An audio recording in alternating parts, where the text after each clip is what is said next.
السلام عليكم. في الفيديو ده هنعمل مخبوزات محشية بالمربى هشة وطرية وطعمها بجد في منتهى الجمال، وكمان هنعملها على شكل ورود كده تفتح النفس زي ما انت شايف. طريقتها سهلة ومقاديرها بسيطة، تقدري تنفذيها بمنتهى البساطة، وكمان خفيفة ما فيهاش مادة دهنية كتير، يعني الوصفة مش مكلفة أول حاجة وفي الآخر النتيجة حلوة أوي. وبعد ما خرجتها من الفرن عملت جزء منها بالسكر البودر وجزء تاني بالعسل النحل. يلا على طول نبتدي الوصفة، بس قبل ما نبتدي لو لسه مشتركتيش في القناة ياريت تشتركي وتفعلي الجرس عشان يوصلك جميع الفيديوهات الجديدة. أول حاجة هنحتاج 3 كوبايات من دقيق الفاخر متعدد الأغراض، وعليهم 3 معالق كبار من السكر البودر، وعليهم رشة ملح، يعني حاجة بسيطة خالص من الملح، أقل من ربع معلقة صغيرة. هنحتاج كمان 3 معالق كبار من اللبن البودر.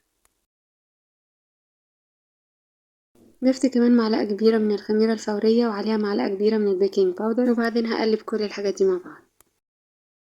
ودي كده كل المكونات الجافة الموجودة في الوصفة دي هقلبها كويس مع بعض، وبعدين هنزل عليها علبة زبادي 100 جرام. عايزة اقولك على حاجة كمان، استخدامنا في اللبن البودر مش بيبقى اساس في الوصفة، بس هو بيدي طعم حلو قوي ليها، يعني لو مش متوفر عندك مفيش مشكلة خالص. بعد كده نزلت عليها ربع كوباية بس من الزبدة على الزيت، تقدري تستخدمي زيت بس او زبدة بس مفيش مشكلة، بس انا حاطة الزبدة هنا للطعم. يعني هنا مقدار الدقيق بالنسبة للمادة الدهنية، لكل كوباية دقيق بنستخدم معلقة كبيرة من المادة الدهنية. وعموما في اي وصفة معجنات تعمليها لازم تتأكدي من مقدار المادة الدهنية بالنسبة للدقيق، لان هو ده اللي بيحدد اذا كانت العجينة دي هتطلع ناشفة او ناعمة او طرية.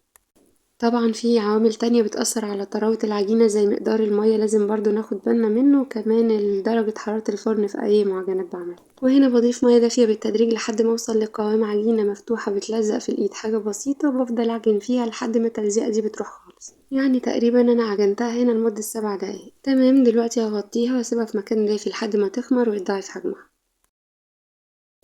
ودايما خدي بالك من نوع الخميرة اللي بتستخدميها، لو أول مرة تجربيها لازم تجربيها لوحدها الأول علشان ما تبوظلكيش العجينة كلها.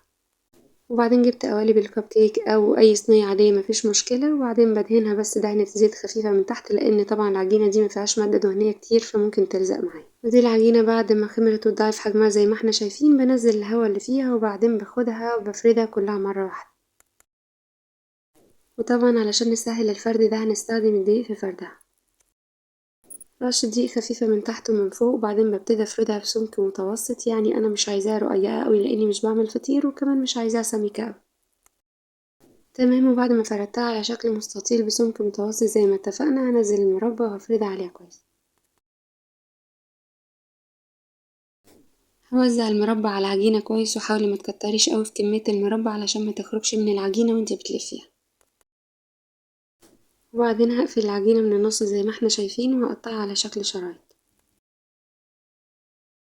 ولو العجينة فيها قطع ولا حاجة متقلقيش خالص، مش هيبان.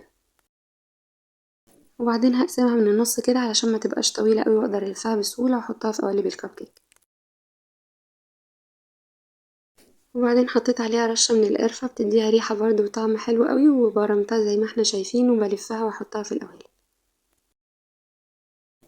طريقة لفها سهلة وبسيطة، بس طبعا اللي هنحطها في القوالب بتاعة الكب كيك هيختلف شكلها شوية عن اللي هنحطها في الصينية العادية، يعني هتبقى ليها قاعدة من تحت وهتبقى عاملة زي الوردة كده. سبتها لما خمرت مرة كمان، وبعدين بدهنها بمعلقتين من اللبن الباودر عليهم معلقتين من المية، وده أفضل كتير ما تستخدمي صفار البيض، اللبن الباودر بيديها لون حلو أوي. بعد كده دخلتها فرن سخن على درجة حرارة 200، لو عندك مروحة شغليها، مش موجودة أول ما تاخد لون من الحروف ذهبي كده اطفي الفرن وشغلي الشواية، تاخد لون ذهبي من فوق وخرجيها على طول.